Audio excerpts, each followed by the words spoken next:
Hello, I'm Joanna, and I'm coming to you from the ministry of El Nathan, Haven of Hope. El Nathan is a ministry that God gave me since 2007. The ministry's concept is to provide mental and spiritual health for those people who are struggling to gain hold to their minds. Sometimes people have thoughts that invade their minds, that take over their minds, and seem like they want to hold them captive and seemingly not let them go. But if you're struggling from invasion of the mind, I want you to know that you can be free. You don't have to lay awake night after night, tossing and turning on your pillow, not able to go to sleep because your mind won't shut off. You have power through Jesus Christ to shut your mind off, go to sleep, get rest, wake up refreshed the next morning, just so you can pray and give God the glory.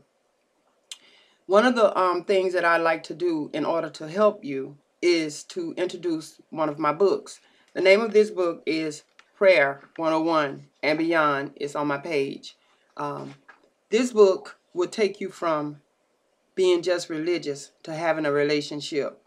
And a lot of times why we don't win our mind battles is because we don't spend enough time with God. We spend time doing other things.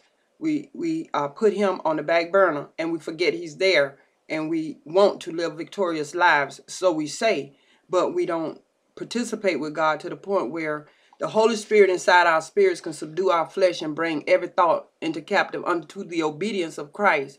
Your mind is a battleground for Satan. And if you are not careful, Satan will use your mind to beat you up, beat you down, and cast you in a corner. And you'll lay over there sucking your thumb like a little 2-year-old, not able to function in the real world. But I want you to know that your deliverance is in Jesus Christ.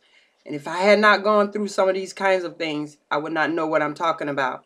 But I used to have mind battles. I used to lay awake at night. I used to feel like I wish this brain of mine would shut down so I could go to sleep. Little did I know Satan was trying to take my mind. So what I had to do was begin to have an active prayer life. And that's where this book comes in at. You don't have to read my book to have an active prayer life.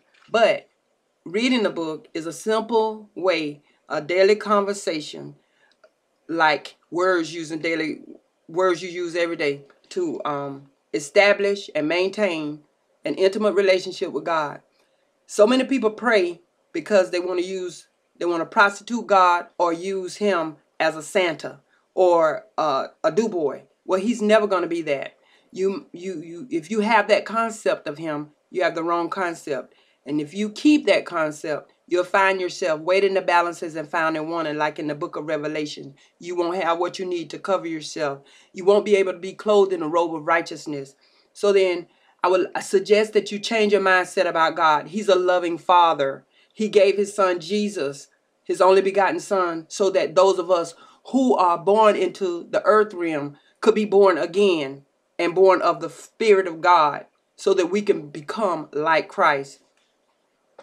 This book, little book, Prayer 101 and Beyond, it begins to talk about prayer and the purpose of prayer. One of the things I say, and I'm reading, it says that prayer is the root of the tree that grows to become the tower that reaches to heaven and give the believer access into the throne room of God. We want to be able to touch God. We want to be able to gain an audience with God. Prayer is the way. That's the vehicle. That's the mechanism through which we can touch God.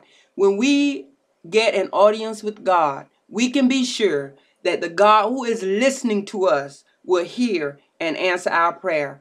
I will be able to talk to you more, but I want to keep this short so that you might maybe tune in again and listen. Thank you so much. And this is Joanna Hutchinson from El Nathan, Haven of Hope. Thank you and goodbye.